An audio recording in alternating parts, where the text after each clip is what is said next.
So we're here with Dan and we're going to talk a bit about recruitment today. Dan, good to see you, man. How you doing? You well? Yeah, all good, all good. Talk to me about recruitment with regards to Embassy. How many staff do you employ at the moment? So in terms of the business, I think we've probably got between 25 and 50. They're PAYE, combination really, scaffolders, roofers, management, trainees, apprentices, yard staff, and then we've got like 100 probably over 100 plus subcontractors. So it's a big entity. Yeah, so a lot of people to look after, right? A lot of people, yeah, a lot of people. Nice HR division as well now. So yeah, I mean it's grown massively in the last 5 years. So yeah, it's like we really look after people. Obviously academy, in terms of staff, healthcare, looking at mental health, looking at all the different aspects of like being a big employer now. Because we, 5 years ago we were a small scaffold business. Now we're quite a big entity. So we have to make, looking after our staff quite a priority. Well, yeah, I suppose obviously it's not just about the staff, is it? Obviously they've all got families themselves and things as well. So retention's really important. What do you do to try and retain your staff? Look after them. I think it's important that it's a family business. So, from top down, it's a family business. So we tend to look after people like they're our family. So whether it be the girls in the office, whether it be the management, whether it be the labourers, we've got people here who've got brothers who work together. We've got dads and sons. We've got granddads, dads and sons. There's a generation within Embassy. So I think it's really important that we look after people. Anyone has any personal issues, financial issues, we try our best to look after them. Because we like longevity. We like people to be here because they want to be here. It's not just a job. So I think it's really, really important that us as business owners, as directors, as human beings really, just look after people and have that sort of sensitive side rather than just employees who are dispensable.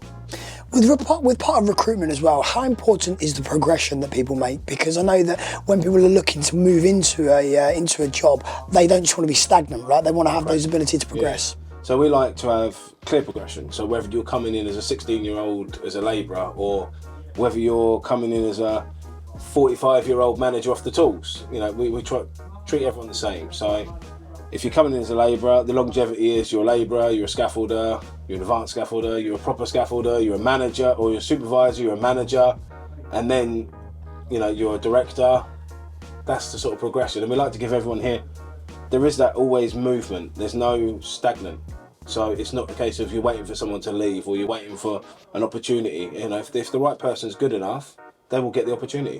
Well, I suppose if you have a high turnover of staff, you never get to know anyone. Therefore, it's really difficult to understand strengths, weaknesses, correct, where they need more training and support. And I think, to be fair, we've learned a lot. Probably the last 4 years, we've had quite a few people come in and leave because they don't quite get the Embassy way. We're not the same as every other company. We are unique. There are challenges within the business, and it takes a certain type of person to work within the business. But once people are here and they're settled and they realise, we do look after people. We do pay them well. There are companies that are better than us. There are companies that do more higher profile projects than us. But ultimately, everyone goes home safe. They're all looked after. We have that one-to-one contact. The scaffolders or the roofers or whoever can walk through that door. They can speak to any of us. They don't have to make an appointment. They don't have to, they see us here every day. So I think that's really important as well. And I think that a lot of the people that I've interviewed over the course of the time that I've been doing this particular job, scaffolders, roofers, they all talk about actually the longevity within Embassy and how important it is. A lot of them been here sort of 15 years. Yeah. They were labourers when Henry was on the tool. They've grown up with Embassy and like I said, we've had brothers, we've had sons, we've had granddads. It is very much a family business. And I know part of your growth is about the academy as well, and I know that's really important. We understand there's a skills gap at the moment, and Embassy are doing their bit to try and plug that skills gap and enable people, young people, to have a career path. I think it's like trying to get people into the industry is difficult. Now, I've got young kids, people don't know what they're going to do.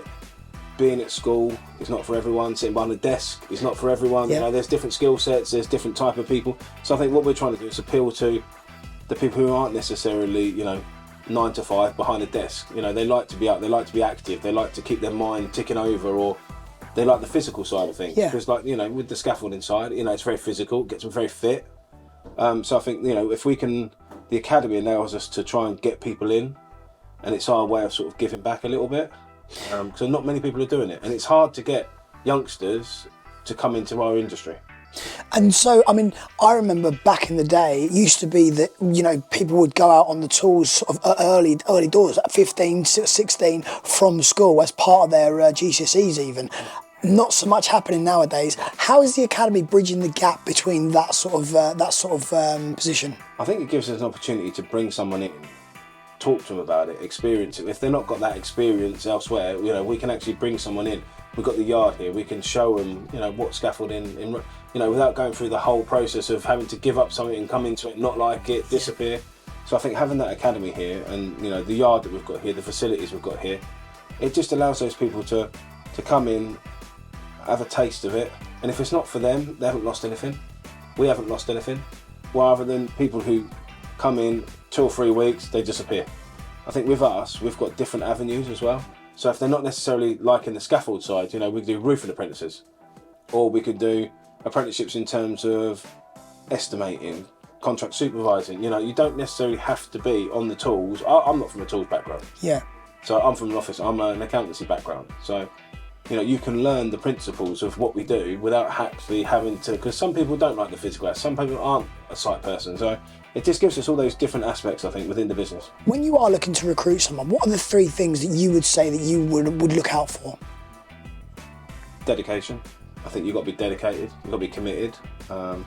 We want people who want to learn, have an appetite to earn money. I think that's important. And also, I think from a personal perspective, you know, what's their long-term goal? What do they want to do? You know, they want to settle down, have a family, build a house, mortgage, you know, all that. Because in years past, it was week to week, to week, you know, and I think that's massively changed now. We're seeing more tradesmen definitely within our business, with the younger guys. You know, they're hungry to earn money. They're proper tradesmen. So, yeah, I think for me, it's like that commitment, actually having some aspiration. And I think they've got to fit in with us as well. You know, they've got to have a bit of personality. They're not just, you know, you've got to have a personality to work here. You've got to be able to take a bit of criticisms. You've got to be able to give a little bit back. Yeah. You know, you can't just be a hermit.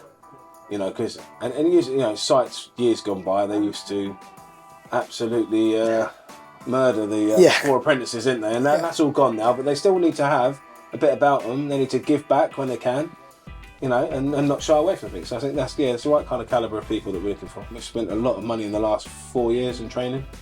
Not just training as in bringing people in to train, but in terms of like paying for courses, you know, and that might be Excel, Word, you know, web-based systems, you know, simple stuff that not, you know, people might have come out of school not knowing, and we think it's really important that people are able to write emails, you know, look at Excel spreadsheets, you know, understand how things work, and I think that's the commitment that we give to people. Yeah. And as part of the, again, going back to the academy, as part of the academy, are the next steps for the academy, do you think, maybe to make links with local colleges and things like that? Yeah. Yeah, we almost want to be like an addition to the colleges. Yeah. So like the next, you know, like the normal is sixth form university. You know, it's going to be sixth form embassy. Yeah. And that's, you know, and that's for the colleges to understand that, you know, we're there for the people who can't go to or don't want to go to university, or it doesn't fit, or, you know, it's that next step. They can go, well, instead of going down this route, you know, we've got another option for you. Give it a try. Dan, just as a quick sort of perception thing, how do you think young people see roofing and scaffolding? What do you think their perception of the job is? Hard work. Scaffolding, definitely. I'll take my own personal perception. I mean, I'm not a scaffolder. I've never done scaffolding. My perception when I was younger was it's really hard work. It's graft. It's not a long-term career because your body takes a massive beating. It's a good way of earning money when you're young, keeping you fit, out the gym. But generally, it's a short-term career for earning lots of money short-term. And then get out. Yeah. And how is Embassy looking to change that perception? Because obviously we've talked about creating career paths rather than that just come and go. I think a lot of people, especially look at our videos. So you had interviews with different scaffolders, different levels. I think people now realise that there's only a certain time that you can scaffold for. So rather than that perception of it's a short term and then you're done because your body can't take it, or you've taken such a battering, or you physically can't do the hours or you can't earn the money that you used to. I think now we're trying to change that in that, okay, you're a scaffolder. Once you get to a certain point and you realise, you've reached that level, you then have to look at career progression, which is office. Sure. Now, a lot of people in the industry now are hitting that too late. So they're in their 50s. And with the best one in the world, they are not going to be able to come back into the office and have the same impact because things have moved on. We try and teach people that yes, you can be a scaffolder. Yes, you can get to a certain point, but after that, you then need to look at what the next step is. And the next step is a backward step in terms of finance, because coming into the office is a backward step. But long term, that backward step then makes your trajectory for going up. And I think the more that people understand that at the beginning, the more they're then adapting and wanting to then take that next step earlier to then move into the positions that we're in. And I suppose that fits with what one of the things that was one of the key things for Embassy for me is that personal development of their staff. Yeah. Because we don't want people to be, yes, there are going to be people who only will be scaffolders or they will only be roofers. They don't want the stress. They don't want the long term. But I think we're trying to change it now so that there's people who, once they get to a certain level, they're bringing people in behind them. So that their labourers are the next gangers, so they're going to be supervisors for them. And I think that's the way that we've got to try and change it.